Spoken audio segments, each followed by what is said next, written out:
Hello बच्चों। आज हम वापस से आपकी क्लास 12th की फिजिक्स का चैप्टर 1 करेंगे, जिसमें ये आपका 8वां लेक्चर होने वाला है। अच्छा, हमने लेक्चर 1 से लेकर लेक्चर 8 तक काफ़ी सारी चीज़ें को हमने सीखा। और मैं आपको ये बताना चाहता हूँ कि हम लगभग लेक्चर के एंड पे पहुँच गए हैं, क्योंकि इसके बाद मुझे आपको डायरेक्टली गॉस लॉ एक्सप्लेन करना है।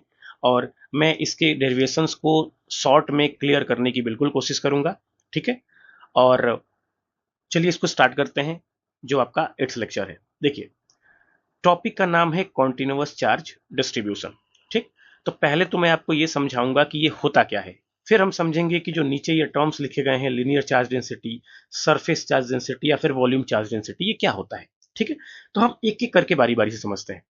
उससे पहले आप ये समझो कि कॉन्टिन्यूअस चार्ज डिस्ट्रीब्यूशन किसे कहा जाता है। ठीक। Continuous charge distribution, in short we are writing here CCD. Okay.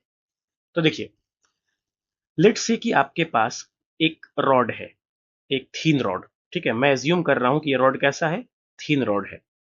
अगर मैंने किसी तरीके से इसमें चार्जेस सप्लाई कर दिए, ठीक है, let's say positive charges are supply to the rod. ठीक। तो इस चार्ज पे, मतलब सॉरी, इस रॉड पे चार्जेस जो बटते हैं, या फिर आप ये कह लो कि इस चार्जेस पे चार्जेस जैसे, इस रॉड पे चार्जेस जैसे डिस्ट्रीब्यूट होते हैं, उस डिस्ट्रीब्यूशन का तरीका क्या होता है। तो देखिए, लेट्स से कि आपने total, it is just to explain, okay. Let's say कि आपने टोटल 10 चार्ज सप्लाई किया। तो हो सकता है कि एक चार्ज यहां पे आ जाए, दूसरा यहां, तीसरा यहां, चौथा यहां, पांचवा यहां, फिर ऐसे ही छठा, सातवां, आठवां, नौवां और 10वां। आपने इस अरेंजमेंट को नोटिस किया होगा। यहाँ पे जो अरेंजमेंट है चार्जेस का, वो बहुत ही यूनिफॉर्म तरीके से एक कॉमन डिस्टेंस ऑफ सेपरेशन पे ये सब अवेलेबल है। ठीक है। तो अगर कभी भी चार्जेस का ऐसा डिस्ट्रीब्यूशन हो, या फिर ये कह लो कि चार्जेस का यूनिफॉर्म डिस्ट्रीब्यूशन हो, तो यूनिफॉर्म डिस्ट्रीब्यूशन ऑफ चार्जेस को हम क्या बोलते हैं, कॉन्टिन्यूअस चार्ज डिस्ट्रीब्यूशन कहते हैं। ओके। तो अब देखिए, यहीं पे एक पॉइंट है जो समझने लायक है। जब आपको डिस्ट्रीब्यूट चार्जेस को ही करना है, अब ध्यान से सुनिएगा मेरी बात। अगर आपको डिस्ट्रीब्यूट चार्जेस को ही करना है, तो किस पे डिस्ट्रीब्यूट कर रहे हैं हम, बॉडीज पे ना। और ये जो बॉडी है वो तो कुछ भी हो सकती है। ये बॉडी एक वन डायमेंशनल बॉडी हो सकती है, जैसे कि मैंने पहले लिया था थिन रॉड। ये बॉडी कोई टू डायमेंशनल बॉडी हो सकती है, जैसे कि आपका एक थीन प्लेन सीट।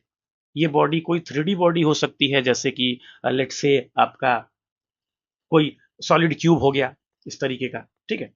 तो जब चार्जेस का डिस्ट्रीब्यूशन ही करना है, तो डिस्ट्रीब्यूशन तो तीनों पे हो सकता है।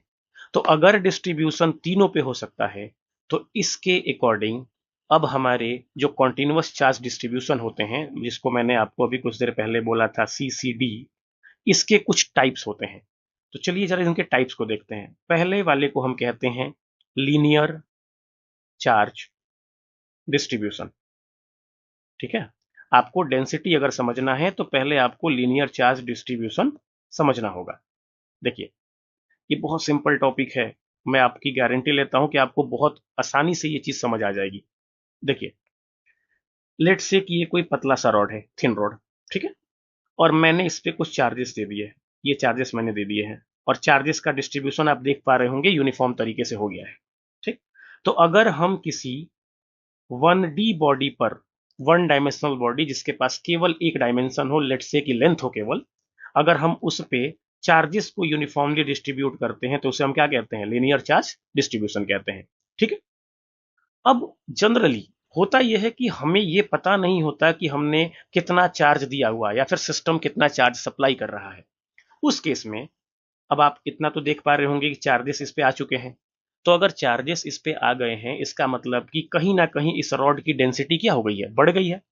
तो चार्जेस का यहां पे आना, चार्जेस का यहां पे आना एक डेंसिटी क्रिएट करता है, जिसको हम कहते हैं लीनियर चार्ज डेंसिटी। जो हमारा पहला की पॉइंट में फॉर्मूला है, इसको हम क्या कहते हैं, लीनियर चार्ज डेंसिटी कहते हैं। ओके।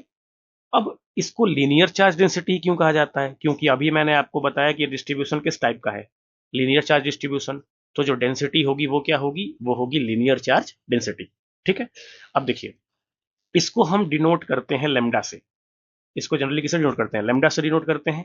और जो लेमडा का फॉर्मूला होता है, वो होता है charge distribution per unit length, क्योंकि आपने जिस रॉड पर इस चार्जेस को डिस्ट्रीब्यूट किया है उसकी कोई ना कोई लेंथ तो होगी ना। तो लेट्स से कि यहां से लेकर यहां तक की लेंथ क्या है, एल है।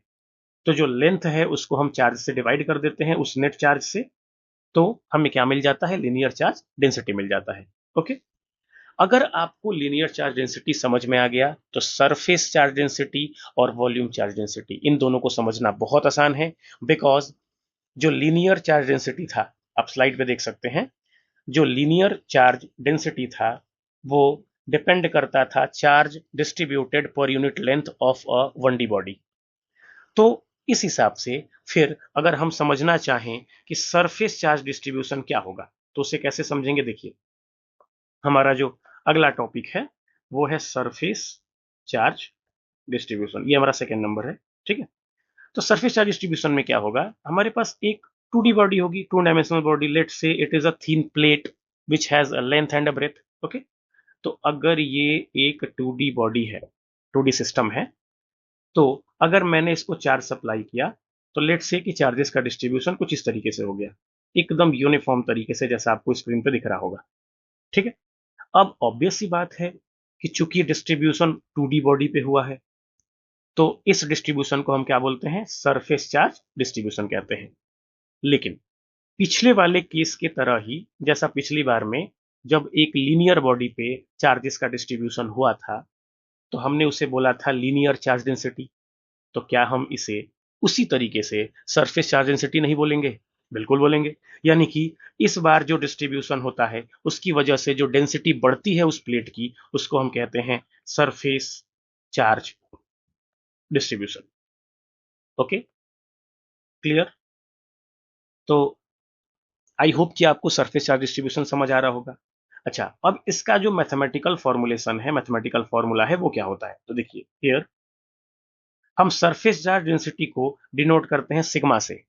तो सिग्मा का जो फॉर्मूला होगा वो होगा charge distributed per unit area. Okay. तो ये हो गया हमारा सिग्मा का फॉर्मूला, यानी कि पर यूनिट एरिया में कितना चार्ज डिस्ट्रीब्यूट हुआ है।